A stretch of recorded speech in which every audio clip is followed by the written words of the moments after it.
नमस्कार दोस्तों, आज फिर से एक नए वीडियो में आपका स्वागत है। आज हम बात करेंगे मध्य प्रदेश हाई कोर्ट के द्वारा अध्यापक संवर्ग के हित में किए गए फैसले के विषय में।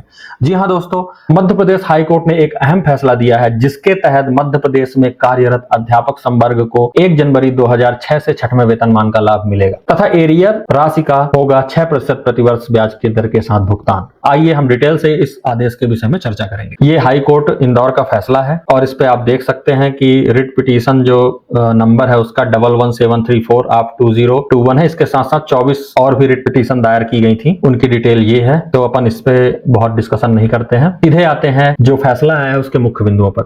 सबसे पहले तो ये जानना जरूरी है कि अध्यापक संवर्ग के कर्मचारियों ने किस विषय पे मध्य प्रदेश शासन को चैलेंज किया था। जी हाँ दोस्तों, मध्य प्रदेश शासन के आदेश क्रमांक 131/2013/22 पंचायत 2 भोपाल दिनांक 29/12/2017 को चैलेंज किया गया था। पहले ये देख लें कि इस आदेश में मध्य प्रदेश शासन ने क्या कहा है। तो ये यहाँ पे आपके स्क्रीन में दिख रहा है, यहाँ पे आप देख सकते हैं कि मध्य प्रदेश शासन एवं ग्रामीण विकास विभाग का ये आदेश है जो कि अध्यापक संवर्ग को स्वीकृत छठवें वेतनमान के निर्धारण प्रक्रिया के संबंध में स्पष्टीकरण के तौर पर दिया गया था।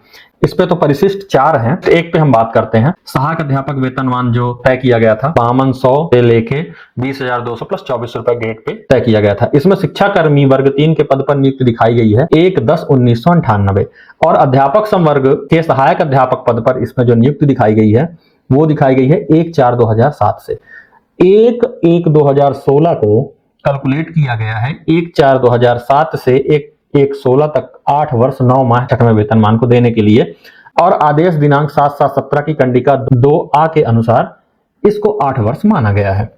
जाहिर सी बात है, शिक्षाकर्मी वर्ग में किसी की नियुक्ति 1998 में हुई है तो उसकी जो सर्विस होगी वो कंडिका 2A के अनुसार लगभग 16 वर्ष या 17 वर्ष होनी चाहिए, किंतु छठवें वेतनमान के निर्धारण के समय इसको मात्र 8 वर्ष काउंट किया गया है, जिसको लेकर अध्यापक संवर्ग के कर्मचारी माननीय न्यायालय के शरण में गए। अब बात करते हैं कि इनकी जो सर्विस की गणना हुई वो 2007 से की गई, जबकि इनकी नियुक्ति 1998 में हुई है, वो भी राज्य सरकार के द्वारा मध्य प्रदेश पंचायत शिक्षा कर्मी recruitment and condition of service rule 1998 के तहत। इसके उपरांत मध्य प्रदेश पंचायत अध्यापक संवर्ग रोजगार एवं सेवा शर्तें नियम 2008 के तहत प्रत्येक शिक्षाकर्मी और संविदा शिक्षक वर्ग 1, 2, 3 को 1/4/2007 से नवीन वेतनमान तय करते हुए क्रमशः वरिष्ठ अध्यापक, अध्यापक और सहायक अध्यापक पद पर संविलियन कर दिया गया था। यहाँ पे ध्यान देने योग्य बात है कि इन समस्त कर्मचारियों का संविलियन अध्यापक संवर्ग में किया गया था। बात करते हैं अनुसूची 2 में उल्लेखित कुछ पॉइंट्स के बारे में। पहला पॉइंट तो यह है कि अध्यापक संवर्ग के जो पद हैं वो शिक्षा कर्मियों के संविलियन से भरे जाएंगे। दूसरा पॉइंट यह है कि मध्य प्रदेश पंचायत के अंतर्गत नियुक्त संविदा शाला शिक्षक रोजगार और अनुबंध की शर्त अधिनियम 2005 के तहत 3 वर्ष पूर्ण होने वाले संविदा शिक्षकों को अध्यापक नियुक्त किया जाएगा।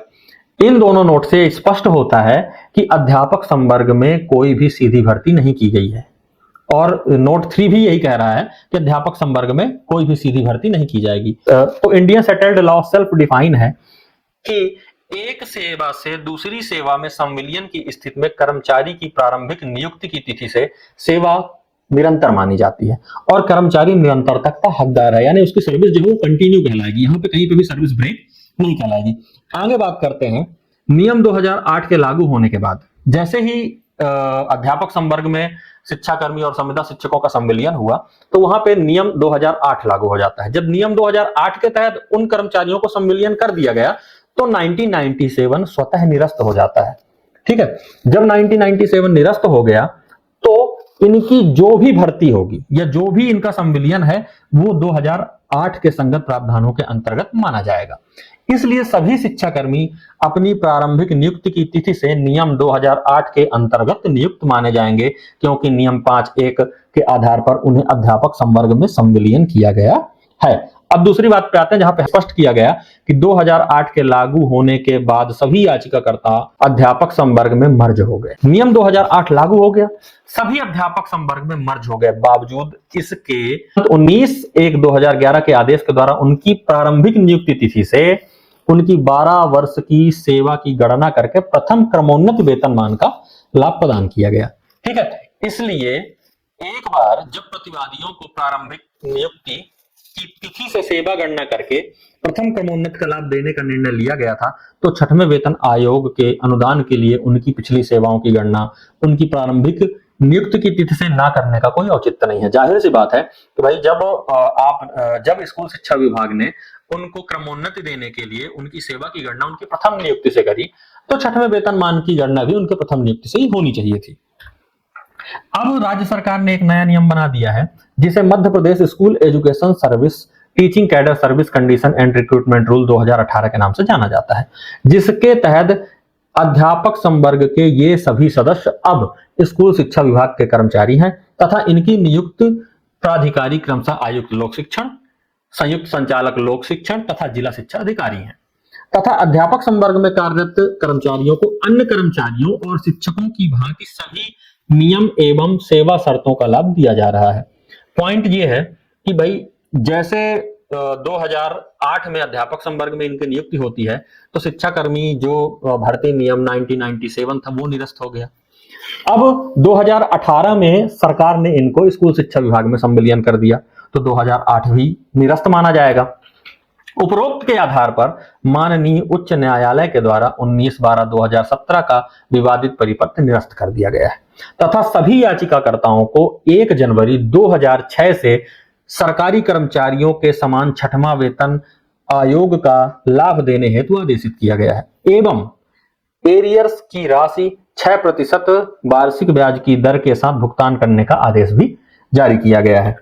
अब बात यहाँ पे खत्म नहीं होती है। यहाँ पे याचिकाकर्ता जो भी थे वो शिक्षाकर्मी थे। अभी आपके मन में एक अहम सवाल ये है कि ये आदेश शिक्षाकर्मी संवर्ग के लिए हुआ है या संविदा शाला शिक्षक संवर्ग के लिए हुआ, तो इस पे भी मैं थोड़ा सा फोकस करना चाहूंगा।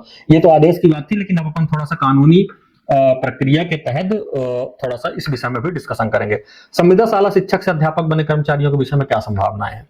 माननीय उच्च न्यायालय द्वारा मध्य प्रदेश शासन के आदेश क्रमांक F131/2013/22 पंचायत 2 भोपाल दिनांक 29/12/2017 को निरस्त कर दिया गया है, जो कि अध्यापक संवर्ग के लिए था, जिसमें शिक्षा कर्मियों के साथ साथ संविदा शाला शिक्षक भी शामिल थे, जिनको अध्यापक संवर्ग में सम्मिलित किया गया था। अगर वर्तमान स्थिति में भी देखा जाए तो वे सभी संविदा शाला शिक्षक आज स्कूल शिक्षा विभाग के कर्मचारी हैं। अब दूसरी बात आती है कि अगर मध्य प्रदेश शासन उक्त फैसले का अनुपालन करता है तो समस्त अध्यापक, चाहे उनकी प्रारंभिक नियुक्ति शिक्षाकर्मी पद पर हुई हो या संविदा शाला शिक्षक पद पर हुई हो, लेकिन उनकी नियुक्ति 1 जनवरी 2016 से पूर्व की होनी चाहिए। अर्थात 1 जनवरी 2016 से पूर्व वो अध्यापक पद पर कार्यरत होना चाहिए। अगर वो अध्यापक पद पर कार्यरत थे तो उन्हें भी छठवें वेतनमान का लाभ 1 जनवरी 2006 से मिल सकता है एवं उनकी गणना उनके नियुक्त दिनांक से की जा सकती है तथा 1/1/16 के पूर्व की सेवा अवधि के अनुसार एरियर का भुगतान भी हो सकता है। दोस्तों, ये था मध्य प्रदेश हाईकोर्ट के द्वारा किए गए आदेश का एक संक्षिप्त विवरण, जिससे आपको समझ में आ जाएगा कि माननीय न्यायालय के द्वारा क्या कहा गया है। अगर मेरी वीडियो पसंद आई तो आप लाइक करें, सब्सक्राइब करें और शेयर करना ना भूलिएगा। Thank you for watching learn by N K Baba.